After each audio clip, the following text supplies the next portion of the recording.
Hello and welcome to Let's Talk Sports on YouTube and Facebook. Today we're previewing Arsenal versus Chelsea, the big London derby in the Premier League, 5:30 kickoff, and I'm joined by the Chelsea fan. I'm back.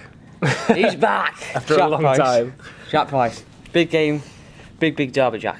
Yeah, it's going to be an interesting one actually, especially the way both teams are playing at the moment. You know, Arsenal losing to West Ham, another sort of London derby last week. I don't want to say a shock defeat, but losing 1-0 to West Ham for Arsenal is never good news. So, and obviously, Chelsea winning on the weekend as well against Newcastle.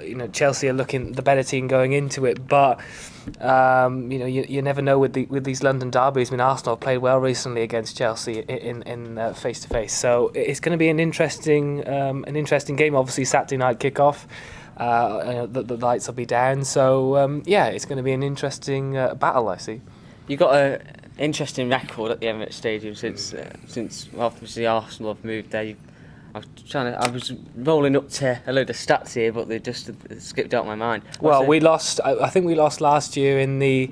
Was it the EFL Cup? Yeah. At the Emirates, and then when the first year of Antonio Conte's reign, we lost 3-0. I can remember we were at the studio at the time, and that was a very, very poor defeat. I remember everyone was laughing at us when we lost 3-0 because it was really poor. And obviously the week after that, Antonio Conte was then changed everything, and it all worked out better that season. But going to the Emirates for the last couple of years, like I said, hasn't been the best place for us. But hopefully we can do something. We still don't have a striker, and that might be an issue. But I think for this game, actually, I said it on the weekend as well. When you play somebody like Newcastle, even if it's at home or away, the way they set up, I was really surprised we didn't play someone like Giroud to have a vocal point up front, and to have somebody there to bring it down. Playing Eden Hazard for the first half, I think more than the second half.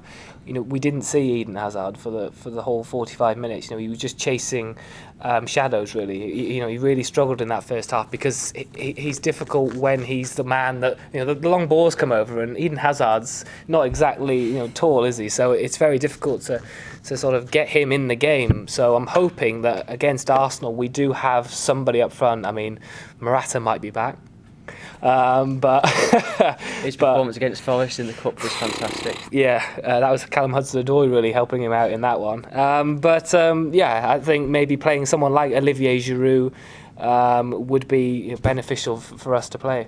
Obviously, let's continue with Chelsea. You've been linked with Gonzalo Higuain in the transfer window. 31 years old, been on loan to Milan. They cancelled the loan at Milan because he doesn't want to stay. And obviously, a lot of talk about that transfer. Do you think he's really the man that Chelsea need up front, or do you think they should be going for a younger option? No, I think it's. I do think it's a bit laughable at Chelsea Football Club at points, because you look at Cesc Fabregas and what an immense player he has been. I remember when he first joined, and I wasn't too impressed because being an Arsenal and the fact that he disliked Chelsea during his time at Arsenal, and he came from Barcelona, and I wasn't sure. And he's impressed me throughout his career at Chelsea. He's been an immense player. The assists he's given, his vital goals as well. I remember the one against QPR that season. What a great goal that was last minute. So he has been a great player for Chelsea, and they wouldn't offer him more than a year, because when you go over 30, Chelsea don't offer anybody else. You see the players that have left because of that. Now we're looking at a 30 to 31 year old striker. We're looking to buy him. It's like that logic makes no sense. When you're going to offer Higuain a big deal, it doesn't make any sense. So I understand why, because Sarri likes him, but I just think Chelsea won't.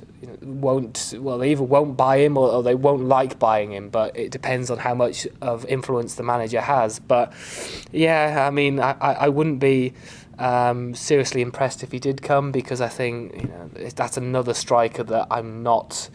He's no Didier Drogba or Diego Costa. When they're on the score, on the team sheet, you think, okay, we've got a couple of goals here. Higuain will be coming into the league unknown. He doesn't know the league, and yeah, I'm not. I'm not impressed. Quite slow and laboured, in my opinion. Yeah, it's Olivier Giroud in a sense. I know both of them probably aren't on the same age, but same stage of play, but. Yeah, I do think it's not exactly a sign that I'm going to go wow. So obviously, let's look at Arsenal. We talked about Arsenal on the Let's Talk Sports show for those viewers that listen to the radio show as well. Check it out as well, yeah. Yeah, don't forget to check it out. Videos will be on here as well. We'll talk about the Arsenal section. I think they've done well under Unai Emery, considering how he's brought in a couple of players, but he's not had tons of money to spend, has he? Nope. And then he's still got the core of Arsene Wenger's side from last season, which struggled immensely last season. Yeah.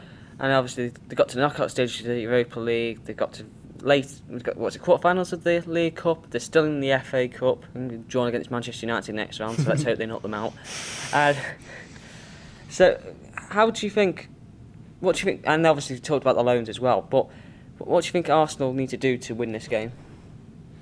Or can they have an impact on this game? Is probably a better question. Yeah, of course they can. You know, they've got I still believe that they have a decent squad. You know, they have a massive amount of players that probably need to be offloaded at some point, but a lot of teams do. I mean, if you just roll off who we've got Victor Moses that doesn't play anymore. Danny Drinkwater hasn't been seen since the summer. You know, we have a mass amount of players in our squad as well. I mean, Sarri didn't have a transfer window in the summer because he only arrived 2 weeks, was it, before the season started, or not even that maybe. So, you know, Unai Emery had a little bit more time, but again, he still needs a couple of years to offload players, bring in his own types of players as well. You know, Arsenal still have a massive impact in this game. You know, they've got the likes of Lacazette. You know, they've got Aubameyang. Mesut Ozil, obviously, there's been news stories about him, but I still believe that he probably will play the game because it's a big game for Arsenal. You know, at home as well. You know, they need a result out of this, so you have to play your big players. So yeah, of course they can have a result in this game. I think everybody's always pumped up for a big game. It doesn't matter, you know, what stage of the season you are at. It's still a big game to play. You know, if you're Chelsea to play against Arsenal, and if you're Arsenal to play against Chelsea. So, you know, Arsenal could still win this game, even after losing to West Ham. You know, they have the players to do it. So. I don't think that they should worry. I think they just need to focus on you know, trying to get their game plan right. And if they do that, then yeah, they can get a result. You got a score prediction?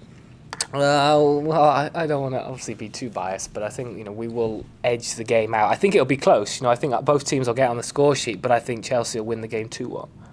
To be honest, I agree with you. I was going to go 2-1 to Chelsea. I think Arsenal struggled in the last couple of games, and obviously Chelsea, you've been getting the results, you've been grinding out the results. You weren't perfect performance against Newcastle, but we have been conceding goals, so that's where Arsenal can get in. And the likes of Aubameyang will probably score to notch up and up the table. But at the Golden Boot charts, you know what I mean. Yeah. It's a table. It's sort of a table. Sort of a table at the end of the day. So that was our preview of Arsenal versus Chelsea. Don't forget to like, subscribe, and comment below, and we'll see you all very soon.